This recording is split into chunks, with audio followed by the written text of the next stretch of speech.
jour, pour gagner de l'argent, j'ai posé nu. Voilà, c'est dit. Bonjour à tous et bienvenue dans cette vidéo dans laquelle on va parler de thunes, de flouze, d'euros, de dollars et même de francs. Et je vais vous raconter les pires jobs que j'ai fait dans ma vie. Pour gagner de la thune à un moment dans ma vie où j'étais assez désespérée, j'ai posé nu. Alors je sais que ça peut faire fantasmer nombre et nombreuses d'entre vous. En fait ça n'a rien de sexy de poser nu. Surtout que je posais pas nu genre aux Beaux-Arts ou dans une école d'art où il y avait entre 6 et 7 artistes extrêmement talentueux. Pas du tout. Je posais dans un cours pour amateurs et il y avait toujours entre 120 et 140 personnes. Et dans les cours d'amateurs, il y a des gens qui dessinent très très bien et il y a des gens qui savent pas dessiner et qui vont faire un truc abstrait pour te faire croire qu'en fait ils ont fait le choix de mal te dessiner. Et parfois ça ressemblait à ça. Ah c'est dur putain. Ça c'est mon vagin, ça c'est mes seins ou ça on n'est pas sûr. Ça c'est mon sourire aujourd'hui car j'arrive à en rire. Et ça vaut de l'or. Et tu sais dans Poser nu, il y a vraiment ce fantasme qui est lié sûrement au film Titanic, qu'une femme quand ça pose nue, elle est dans une position confortable, lascive, et il se dégage vraiment un érotisme entre le modèle et son peintre. Pas du tout, ça n'est pas du tout érotique de poser nu. Déjà moi, j'avais jamais de canapé, j'étais sur une petite scène devant tout le monde et je devais poser avec des positions bizarres. Et je vous mets au défi de rester 30 minutes dans cette position. Je souhaite mourir. C'est marrant, je savais pas que j'avais une tendinite dans la cheville gauche. Attends, il est en train de dessiner quoi celui-là? Bah, ah d'accord, donc il dessine vraiment ma... Très très bien. Je n'ai plus de sang dans le bras. Position que ne fait jamais qui que ce soit dans n'importe quelle situation. Comme ça en fait, même comme ça fait sourire. Et en parlant de la scène entre Rose et le personnage qu'incarne Leonardo DiCaprio dans Titanic, c'est impossible qu'elle n'ait pas éternué 2 ou 3 fois. Parce qu'en fait, quand on pose nu, on se pèle le c***. Mais en tout cas j'ai gagné plein d'argent et ça c'était satisfaisant. Et finalement vous l'aurez pu constater dans mes vidéos, je ne suis pas très pudique. Ça me vient peut-être du fait que quand je posais nu je gagnais de l'argent. Et là c'est vrai que quand dans les vidéos YouTube quand je pose nu je gagne aussi de l'argent. Sauf que cette fois-ci j'ai le choix et ça me rend heureuse. Deuxième job assez terrible, j'ai été domestique. Domestique, j'utilise vraiment ce mot à l'ancienne de façon volontaire. Je vous explique. Au début j'ai passé un entretien d'embauche pour être babysitter chez des gens très très riches qui avaient une maison de 5 étages en bord de Seine, de 13h à 20h. C'est vrai que moi je suis un petit peu étonnée, je me dis tiens c'est bizarre, pourquoi je dois y aller à 13h? Parce qu'en fait dans leur tête, eux, babysitter, ça consistait à aller faire les courses, faire à manger des plats qui prenaient entre 1h et 1h30, ranger les placards de la cuisine, nettoyer la cuisine, nourrir les chats, les chiens, et autant de vous dire que je ne posais pas mes fesses une seule seconde entre 13h et 20h. Tous les lundis soirs je rentrais avec l'un des enfants de son cours d'équitation, et il y avait un de ses petits copains qui venait à la maison pour jouer avec lui. Et donc il y avait la babysitter de ce petit copain qui devait attendre debout dans les escaliers de la maison dans laquelle je travaillais, sans verre d'eau, sans avoir le droit de s'asseoir, sans avoir le droit de jouer avec eux. C'était vraiment la domestique qui restait là, debout dans les escaliers. Ça c'était pas très respectueux par contre. Et enfin, le job le plus difficile, mais le plus formateur de toute ma vie. Pendant 1 an, j'ai travaillé au marché. Le matin de 8h à 14h, j'installais des stands de légumes, je vendais des légumes, et à 14h, je remballais le stand de légumes. Oui, je parle bien de l'année dernière, tout à fait.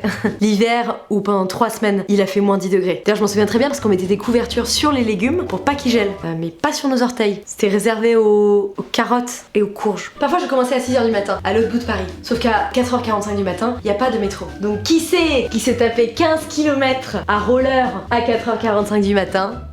C'est Bibi pour vendre des échalotes. C'était un métier très difficile mais j'ai adoré, j'ai travaillé avec des gens super. Le seul point négatif c'est que tous les soirs je m'endormais avec ces phrases en tête. Avec ceci, ce sera tout? Oui. Alors en salade il me reste feuille de chêne rouge. Non, on n'a plus de basilic pourpre. Non c'est juste en été, c'est plus la saison madame.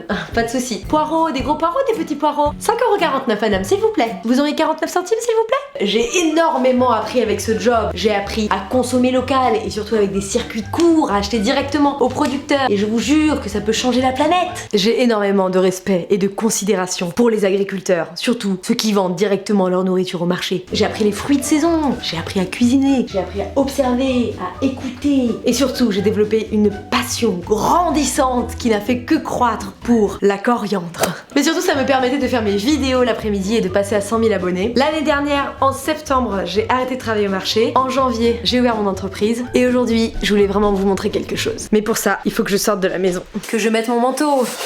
Que je mette mes chaussures. Elles sont là. C'était pour vous montrer mes fesses. Que j'ouvre la porte. Que je marche dans la rue avec tout le monde qui me regarde parler tout seul à la caméra. De prendre le métro.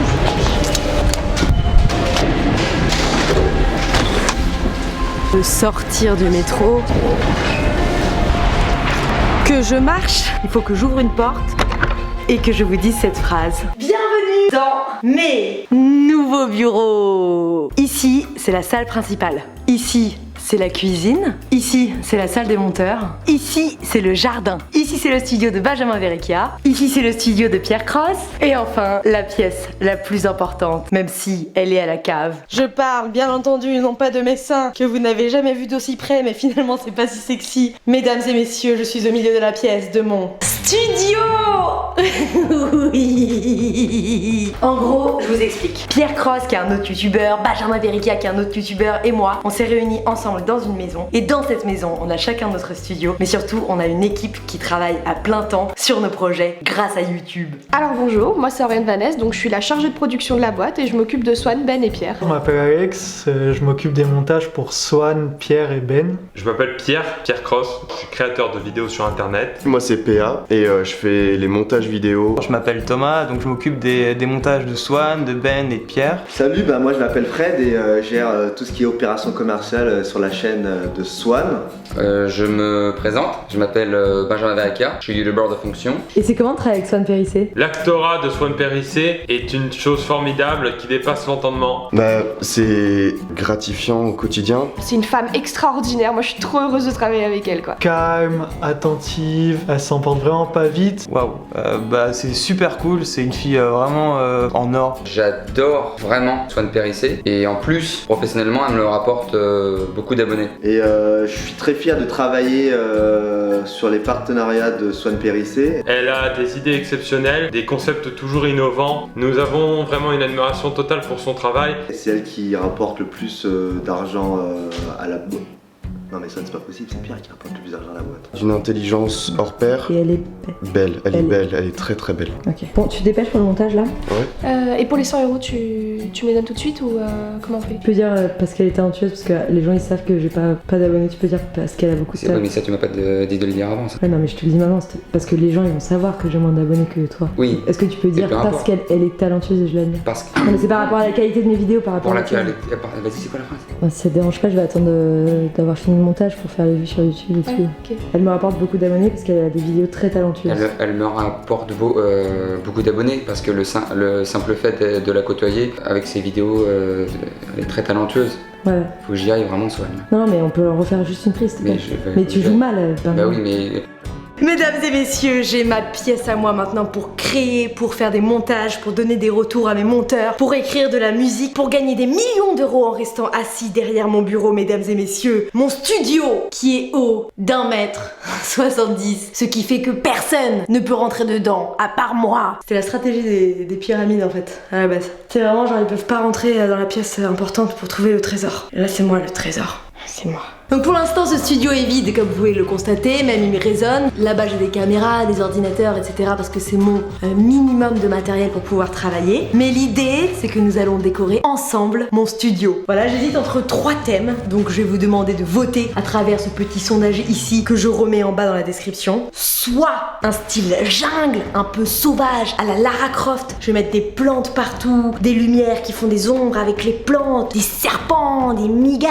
Non, pas de serpents, pas de migales, mais vraiment un truc très exotique, très nature. Soit vous pouvez voter pour un style plutôt pin-up, rétro, des années 50, mais féministe. Donc ça sera un style plutôt girly, plutôt sexy. Alors je sais pas comment je vais faire des murs sexy, mais je trouverai des solutions. Soit en 3, vous pouvez voter pour un style plutôt néon, plutôt Stranger Things, avec des couleurs très bleues, très roses, un peu un style des années 80. J'espère que vous allez bien voter. Moi j'ai l'un des 3 styles que je préfère. En tout cas, choisissez le style que vous voulez. Et dans 2 semaines, je vous remontrerai mon studio complètement customisé, dans lequel je pourrai faire des petits films. Je voulais adresser un merci tout particulier à ceux qui me suivent depuis des années, parce que vous m'avez vu passer de 2000 à 27 000, puis de 27 000 à 100 000, et bientôt nous serons 400 000, et je gagne ma vie avec ça, et je vais pouvoir maintenant créer ici, et c'est vraiment, vraiment incroyable. Donc pour ça, je vous montre mon sourire, avec cette dent-là, qui s'avance un tout petit peu, et je vous dis merci beaucoup. Abonnez-vous, partagez cette vidéo, afin qu'on soit de plus en plus nombreux à constater que j'ai une narine plus grosse que l'autre.